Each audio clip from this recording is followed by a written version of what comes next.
విపక్షాల ఆందోళన మధ్య ఉభయ సభలు సోమవారానికి వాయిదా పడ్డాయి. వరుసగా 4వ రోజు అదానీ గ్రూప్ పై అవినీతి ఆరోపణల అంశం పార్లమెంట్ ను కుదిపేసింది.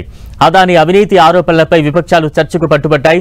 అదానీ అంశంపై విపక్షాలు ఇచ్చిన వాయిదా తీర్మానాలను 2 సభల్లో లోక్సభ స్పీకర్, రాజ్యసభ చైర్మన్ తిరస్కరించారు. దీనిపై విపక్షాలు ఆందోళన చేపట్టడంతో పార్లమెంట్ పలుమార్లు వాయిదా పడింది.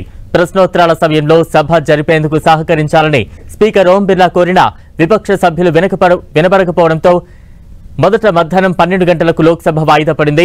అనంతరం ప్రారంభమైన లోక్సభను అదానీ అంశం కుదిపేసింది. దీంతో ఉభయ సభలు సోమవారానికి వాయిదా పడ్డాయి. मेरे विचार में निर्णय हालों के पक्ष में हुआ, प्रस्ताव स्वीकृत हुआ। आइटम नंबर 10 माननीय श्री जगत प्रकाश नड्डा जी की सभा 28 नवंबर 2024 को सभा में प्रस्तुत कार्य मंत्रणा समिति के चौथे प्रतिवेदन से सहमत